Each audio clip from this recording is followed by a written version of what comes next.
오늘은 누가복음 8장 1절에서 15절까지를 함께 살펴보겠습니다. 1절에서 3절까지 함께 읽겠습니다.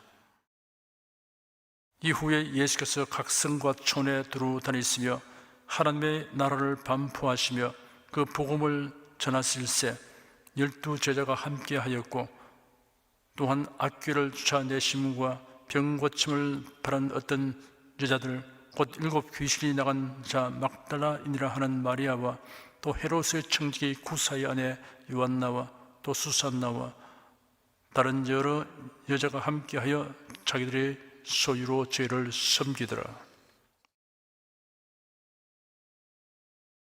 예수님은 열정적으로 방방곡곡을 다니며 하나님의 나라를 선포하시고 복음을 전파하셨습니다.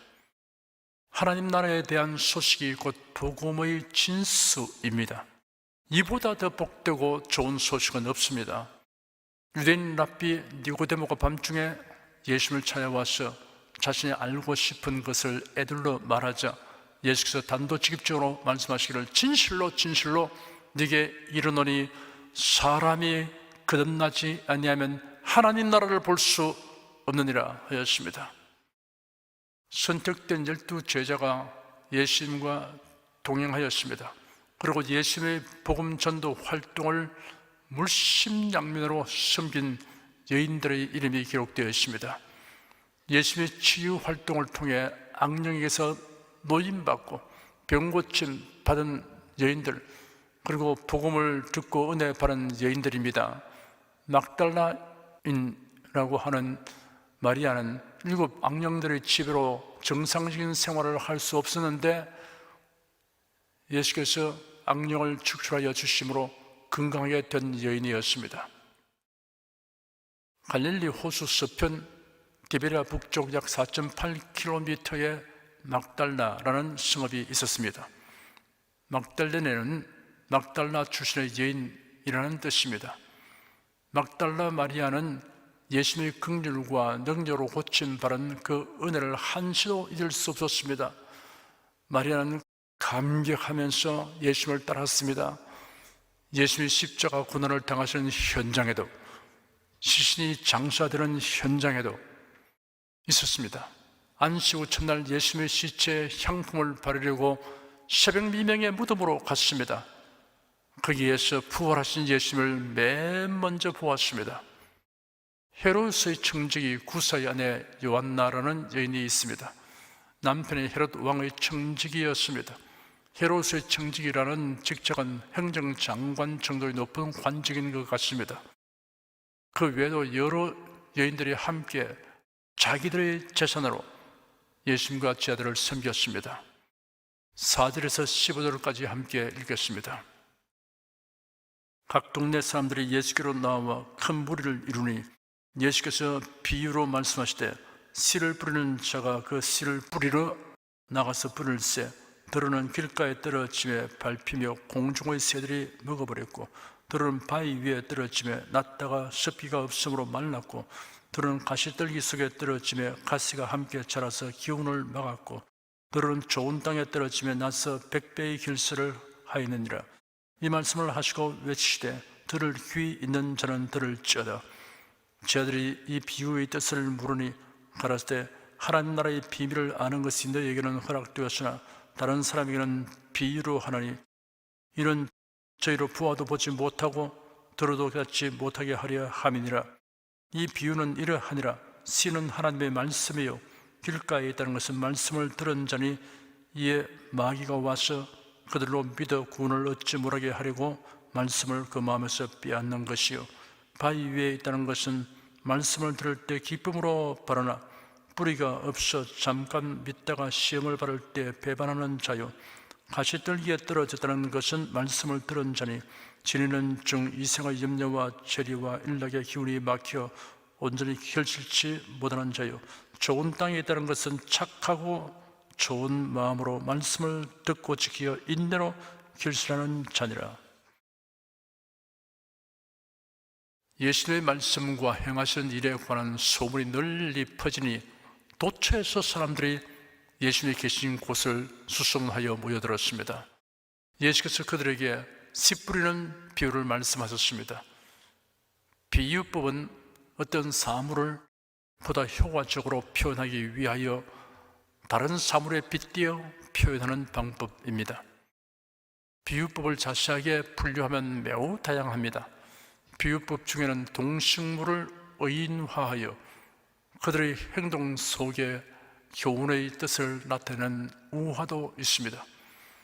비유라는 말의 성경 원어 파라볼레는 곁에라는 뜻을 가진 파라와 던지다는 뜻을 가진 발로의 합성어입니다. 이처럼 비유란 곁에 던지다는 뜻으로 한 사물을 또 다른 사물 곁에 놓아두고 대조 비교함으로써 그 사물의 실체를 쉽고 정확하게 파악하게 하는 교육 방법입니다. 비유는 몇 가지 특성이 있습니다.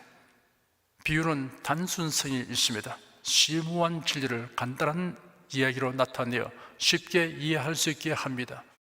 그러므로 비유의 소재는 대체로 일상생활 가운데서 쉽게 접할 수 있는 자연이나 풍습 등에서 취하게 됩니다. 비유는 지속성이 있습니다. 듣는 자의 기억 속에 오래도록 남아있게 됩니다. 예수는 심오한 진리를 가르치시면서 비유를 들어 설명하는 경우가 많이 있습니다. 신약 성경에는 예수님이 말씀하신 비유가 30개 이상이나 기록되어 있습니다. 비유는 이중성이 있습니다. 우회적이고 상징적 표현으로서 한편으로는 전하고자 하는 의미를 밝히 보이게 하지만 다른 한편은 그 의도를 감추게 하기도 합니다. 예수님이 말씀하신 비유는 어느 부류의 사람들에게는 알아듣기 쉽게 하기 위해 다른 부류의 사람들에게는 알아듣지 못하도록 하기 위해 사용하셨습니다. 알아듣지 못한 원인은 사실 그 사람의 마음 상태에 문제가 있습니다. 예수께서 말씀하신 씨 뿌리는 비유는 마태복음, 마가복음, 누가복음에 모두 기록되어 있습니다. 쉬운 비유이지만 심오한 진리가 내포되어 있습니다. 농부가 들에 나가서 씨를 뿌렸습니다. 그런데 들은 길가에 떨어지니 발에 밟히고 새들이 쪼아 먹어버렸습니다. 들은 바위 위에 떨어져서 싹이 나오기는 하였지만 습기가 없으므로 말라버렸습니다. 들은 가시덤불 속에 떨어지니 가시나무가 함께 자라서 가시가 그 기운을 막았습니다. 들은 좋은 땅에 떨어져서 잘 자라나 100배의 결실을 하였습니다. 예수는 이 말씀을 하시고 외치시기를 들을 귀 있는 자는 들을지어다 하였습니다. 그리고 예수는 부연 설명하시기를 이런 천국의 비밀에 속한 것이다. 그러나 마음을 열고 귀를 기울여 듣는 자에게는 깨달을 수 있는 비밀이다 하였습니다. 씨 뿌림 이야기 그 자체는 농부뿐 아니라 농사에 대하여 약간의 지식만 있어도 다 아는 아주 단순하고 실제적인 이야기이지만 예수는 이 이야기를 신령하고 심오한 진리를 나타내는 비유로 사용하신 것입니다. 예수는 이 비유의 뜻을 이해하는데 열쇠가 되는 말을 언급하셨습니다. 씨는 하나님의 말씀이고 씨가 떨어지는 곳은 사람들의 마음이라고 하였습니다. 그래야 다양한 상태의 토양이 있음과 아울러 씨를 뿌리는 자는 하나님의 말씀, 곧 천국 복음을 전파하는 자임을 암시하였습니다. 예수는 네 종류의 마음 상태를 설명하셨습니다. 이를 자세히 살펴보겠습니다. 첫째는 길가 같은 마음 상태가 있습니다. 여기서 길가란 바디를 위해 사람들이 왕래하도록 밭에 붙은 길을 의미합니다. 사람들이 왕래로 파져진 딱딱한 땅입니다. 길가 같은 마음이 되는 이유들이 있습니다. 자만과 교만이 그 이유입니다. 자만과 교만은 마음을 완고하고 강팍하게 합니다. 이스라엘의 초대 왕 사울은 왕이 되기 전 일개 농사꾼으로 있을 때는 겸손했습니다. 그러나 왕이 된 후에는 자신이 잘나서 왕이 된 것으로 여기고 교만하게 행세하였습니다. 그리함으로 점차 마음이 강팍하게 굳어져서 선지자를 통하여 주신 하나님의 명령도 무시하고 묵살하였습니다. 그 결과 하나님께 버림받았습니다.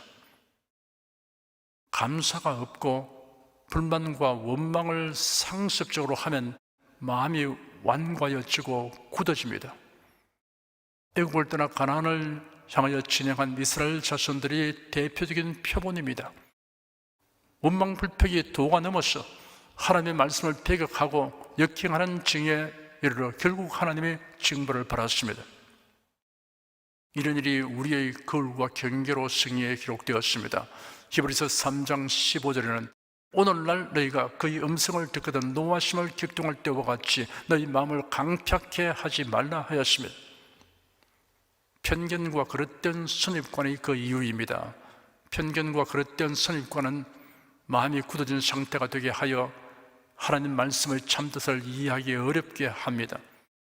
예루살렘의 교회가 설립된 초창기에는 사도들조차도 다른 유대인들처럼 정결과 부정에 관한 구약의 율법을 이방인들에게 잘못 적용하였습니다.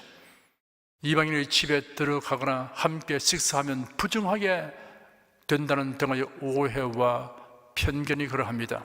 심지어 이방인은 구원의 대상이 아니라고 생각하였습니다. 사도 베드로가 요바에 있는 피역공 시몬의 집에 머물고 있을 때 비몽사몽간에 하늘이 열리고 큰 보자기 같은 그릇 하나가 내 귀퉁이에 끈이 달려 땅으로 내려오는 것을 보았습니다. 그 안에는 온갖 네 발 달린 짐승들과 땅에 기는 것들과 공중의 새들이 있었습니다.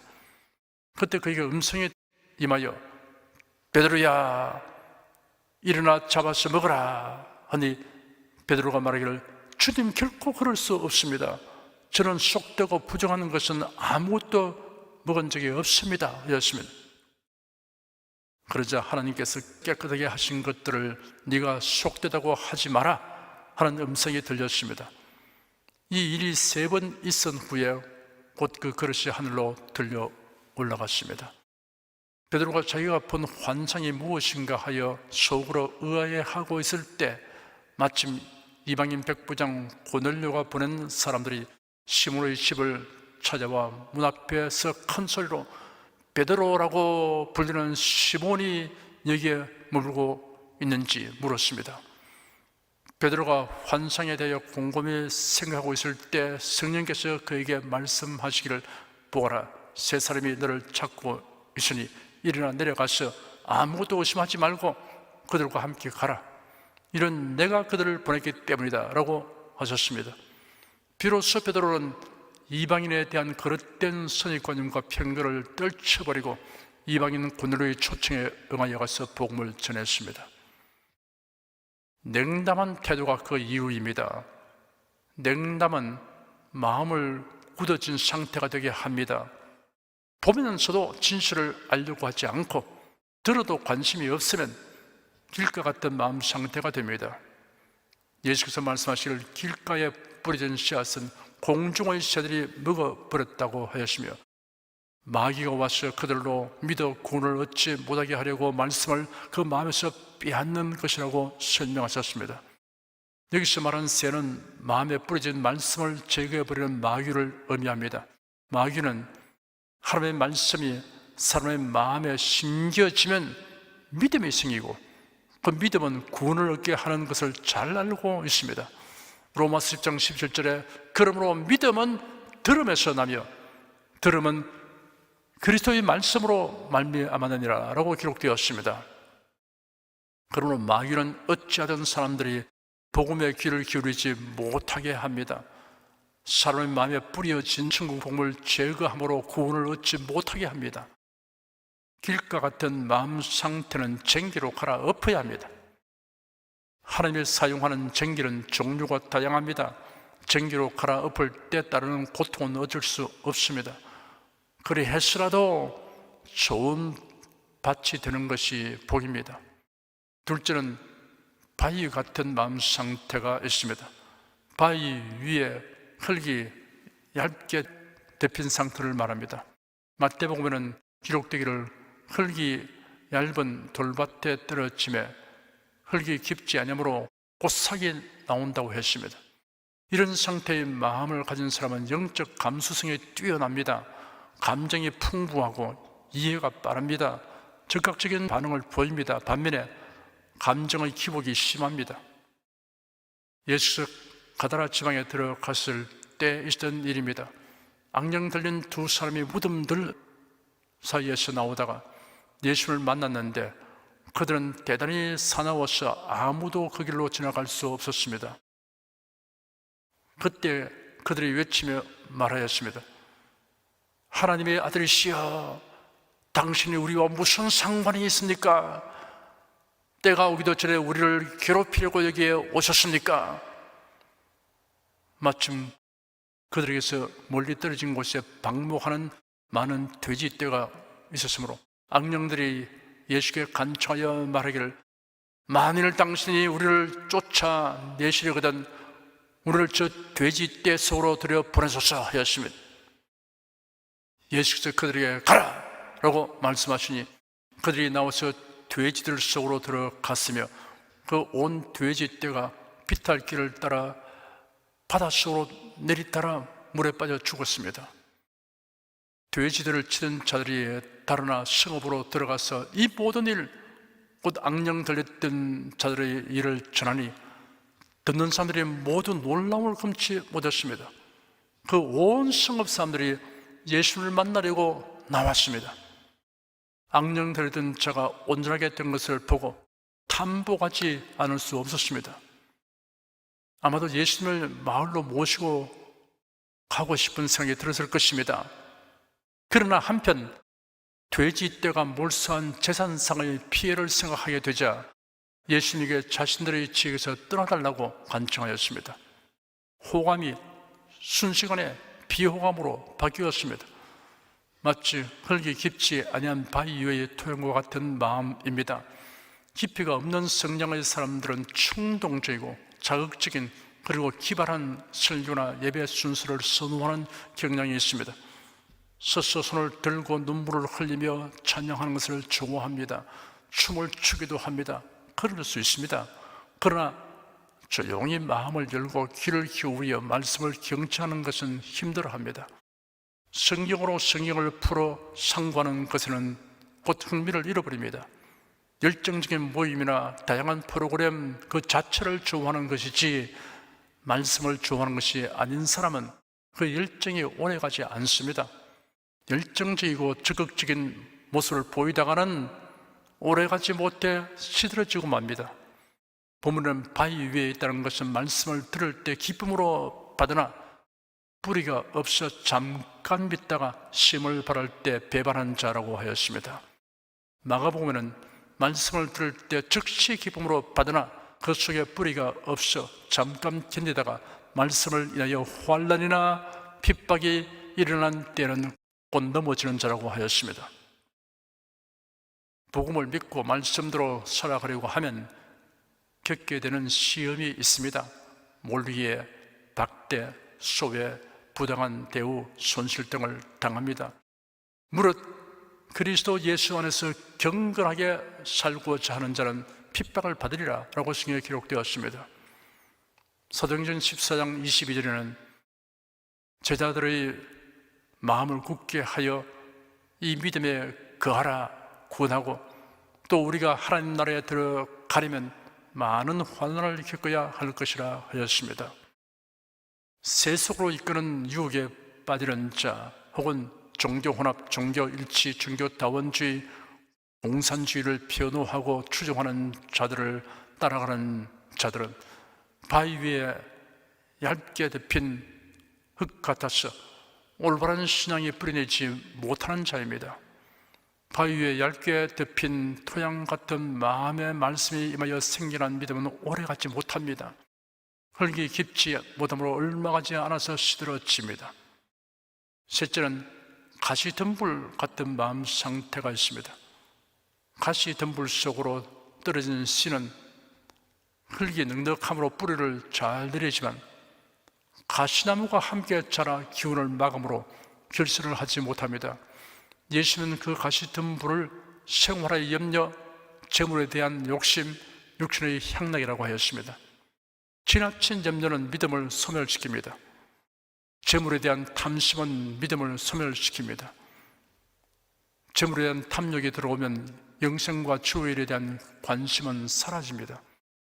디모데 전서에 기록되기를 부활이여 하는 자들은 시험과 올무와 여러 가지 어리석고 해로운 정욕에 떨어지나니 곧 사람으로 심령과 멸망에 빠지게 하는 것이라.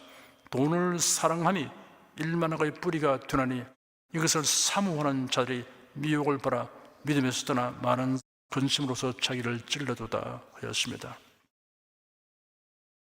부자는 천국을 사모하는 믿음을 가지기가 쉽지 않습니다. 예수께서 친히 말씀하시기를 내가 진실로 내게 이르노니 부자는 천국에 들어가기가 어려우니라. 다시 내게 말하노니 약대가 판을 기로 들어가는 것이 부자가 하나님의 나라에 들어가는 것보다 쉬우니라 하였습니다. 모든 부자가 다 그러한 것은 아닙니다. 제 아들이 듣고 심히 놀라며 그렇다면 누가 구원을 얻을 수 있습니까? 하니 예수께서 저희를 보시며 대답하시기를 사람으로는 할 수 없으되 하나님으로서는 다 할 수 있느니라 하였습니다. 하나님의 택하심을 바라는 자는 먼저 그의 나라와 그의 의를 구함으로 재물 우선주의가 되지 않습니다. 부자가 되려는 동기와 목적이 주님을 잘 섬기려는 것이면 그 재물은 주님의 칭찬과 상급을 받게 하는 도구가 될 것입니다. 오락이나 취미 활동을 즐기는 것을 금하라는 말이 아닙니다. 그런 일들이 신앙생활을 소홀히 하고 나태하도록 하는 경우를 두고 하는 말입니다. 즐거움을 주는 좋은 오락이나 취미 활동이라도 믿음 생활에 장애가 되면 가시덤불입니다. 세상 쾌락이 믿음을 소멸시키는 요인일 수 있습니다. 거룩한 긴장 상태를 유지하지 않으면 생활의 염려, 재물, 세상 즐거움이 가시덤불 같은 기세로 덮쳐 믿음을 소멸시킵니다. 바울 사도는 말이를 내가 내 몸을 저 복종하게 하면 내가 남에게 전판 후에 자기가 도리어 버림이 될까 두려워함이로라 하였습니다. 길가에 떨어진 씨앗은 싹도 터지 못하고 새에게 먹혔고 바위 위에 흙에 떨어진 씨앗은 겨우 뿌리를 내렸으나 얼마 가지 못해 타버렸습니다. 가시덤불에 떨어진 씨는 어느 정도 자라지만 가시의 기운이 막혀서 결실하지 못합니다. 설교자와 전도자에게 길가와 같은 마음 상태의 사람은 보람을 주지 못합니다. 돌밭과 같은 마음 상태의 사람은 약간의 기쁨을 주는 데서 그치게 합니다. 가시덤불 밭과 같은 마음 상태의 사람은 한동안 보람과 기쁨을 주지만 결국 마음 아프게 하고 맙니다. 넷째는 좋은 땅 같은 마음 상태가 있습니다. 좋은 땅과 같은 마음 상태의 사람은 착하고 좋은 마음으로 말씀을 듣는다고 하였습니다. 하나님 말씀의 절대적 권위를 알고 존중히 여기며 귀를 기울여 듣습니다. 좋은 땅과 같은 마음 상태의 사람은 말씀을 지킨다고 하였습니다. 들은 말씀을 자신에게 적용하고 실행합니다. 그래야 예배, 기도, 전도와 모이기를 힘씁니다. 좋은 땅과 같은 마음 상태의 사람은 말씀을 듣고 지켜 인내로 결실하는 자라고 하였습니다.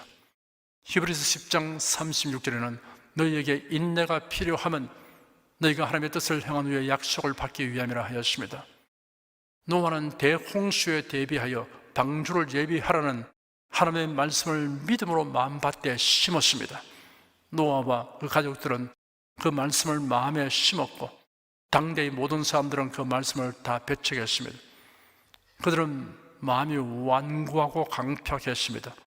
노아는 하나님의 명령대로 방주를 예비했습니다. 노아가 그와 같이 하되 하나님이 자기에게 명하신 대로 다 준행하였더라는 말씀이 성경에 거듭 기록되어 있습니다. 노아는 오랜 세월을 인내하였습니다. 드디어 홍수가 났고 노아의 식구들은 모두 구원을 받았습니다. 히브리서 11장 7절에는 믿음으로 노아는 아직 보지 못하는 일에 견고하심을 바라 경외함으로 방주를 예비하여 그 집을 구원하였으니 이로 말미암아 세상을 정죄하고 믿음을 좇는 의의 후사가 되느니라라고 기록되었습니다. 아브라함과 사라는 하나님께서 자식을 주시겠다고 약속하신 말씀을 마음에 심었습니다. 그때 아브라함의 나이 75세, 사라의 나이 65세였습니다. 그리고 25년 동안 믿고 입으로 신하면서 기다렸습니다. 드디어 100세 아들을 낳았습니다. 복음의 핵심이 영생과 천국이라는 것을 알고 믿는 성도는 얼마든지 인내할 수 있습니다. 로마서 1장 16절에 기록되기를 내가 복음을 부끄러워하지 아니하노니 이 복음은 모든 믿는 자에게 구원을 주시는 하나님의 능력이 됨이라 하였습니다. 여기서 말하는 구원은 영생과 천국에 들어감을 의미합니다. 마음에 심은 복음으로 인하여 영생의 소망, 천국 소망을 가지면 어떤 상황에서도 견디며 인내할 수 있습니다. 모든 그리스도인은 모두 복음 전도자입니다. 씨 뿌리는 자입니다. 여러분이 전파하는 천국 복음은 네 종류의 마음 상태에 뿌려집니다. 당장 성과가 나지 않아도 씨 뿌리는 일을 중단하지 마십시오. 현재는 좋은 땅이 아니라도 어느 날 좋은 땅이 될 수도 있습니다. 하나님께서 택하신 사람은 언젠가는 그 마음의 성향을 바꾸게 될 것입니다. 그러므로 계속 씨를 뿌려야 합니다. 하나님의 말씀을 전파하는 것은 다른 사람의 마음밭에 씨를 뿌리는 일입니다. 그리고 명심해야 할 것은 자기의 마음이 좋은 밭이 되게 하는 일입니다. 자만과 교만을 깨뜨려야 합니다. 주님을 향한 불신의 말, 원망, 불평의 말을 하지 말아야 합니다. 하나님의 뜻에 어긋나는 편견과 선입관념은 가차없이 버려야 합니다. 말씀을 귀를 기울여 들어야 합니다. 말씀의 뿌리를 깊이 내리도록 말씀에 합당한 생각과 말을 지속해야 합니다. 세상 일로 이런 지나친 염려와 재물에 대한 탐심, 그리고 신앙 발전을 가로막는 세상의 즐거움을 절제하고 신령한 일로 인한 즐거움을 가져야 합니다. 하나님의 말씀을 지켜 끝까지 인내해야 합니다. 하나님의 말씀은 씨앗이고 우리 마음은 밭이라고 예수께서 분명하게 가르쳐 주셨습니다. 마음이 좋은 밭이 되게 하는 것은 우리가 해야 할 일입니다.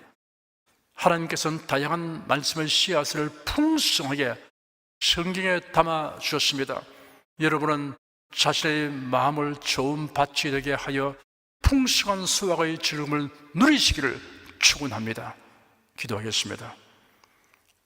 예수님의 씨 뿌리는 비유에서 하나님의 말씀은 씨앗이고 우리 마음은 밭이라는 단순하고 명료한 가르침을 통해 신령한 지식과 지혜를 얻게 하여 주시니 감사합니다.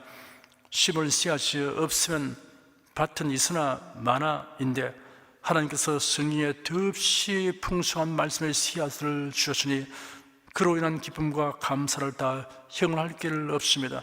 말씀의 씨앗을 부지런히 사람들의 마음밭에 뿌리는 보람된 일을 하는 한편 자신의 마음이 좋은 밭이 되도록 밭 관리를 철저히 하고 힘써 많은 씨앗을 심도록 성령께서 우리에게 열심을 부어 주시옵소서.